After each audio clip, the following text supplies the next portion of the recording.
In this video, we're exploring the perspective of 11 legendary philosophers who had a very different ways of understanding the self, from the ancient wisdom of Socrates and Plato to the spiritual insights of Saint Augustine, to the modern musings of thinkers like Descartes, Locke, and Freud. We will discover it all.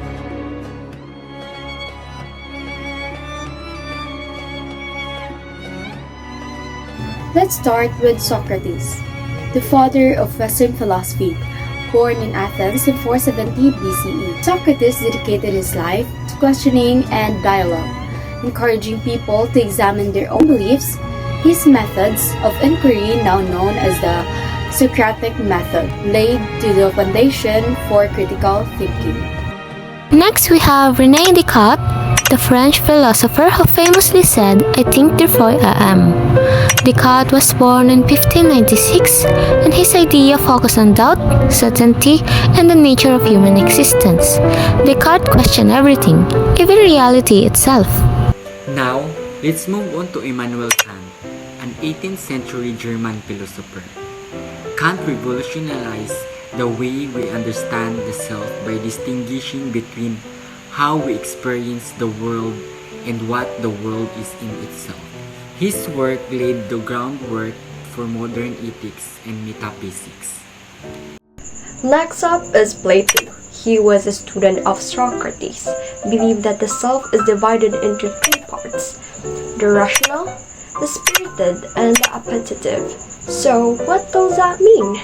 Well, the rational part is all about thinking, making decisions.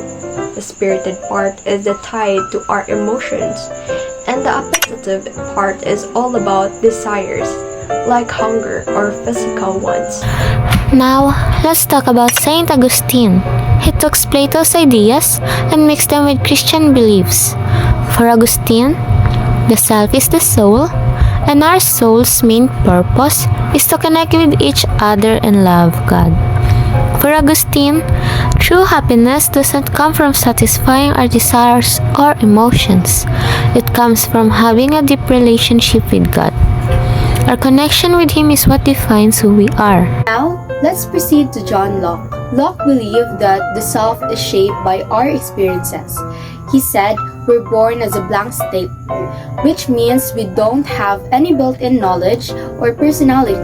According to Locke, everything we know and who we become comes from our own experiences and memories.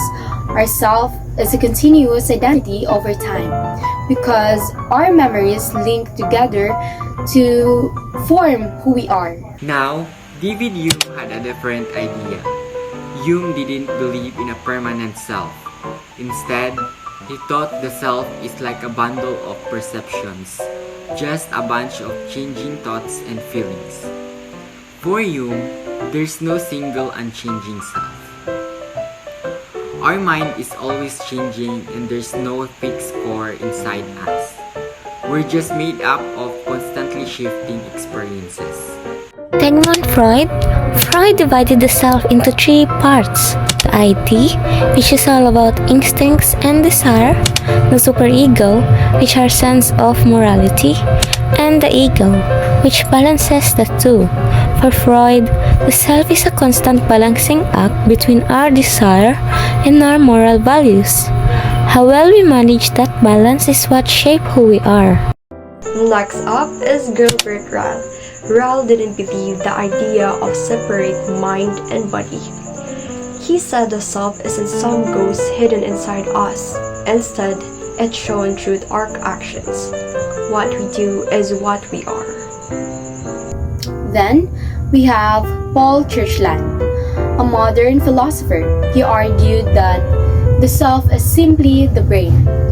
All of our thoughts, emotions, and actions come from the brain. So if we want to understand ourselves, we need to understand neuroscience. And finally, there's Maurice Merleau-Ponty. He believed that the self and body are one. We experience the world through our body, and that interaction with the world shapes who we are, both mentally and physically. Thank you for learning with us. Keep asking questions, and we will see you when we see you. Bye!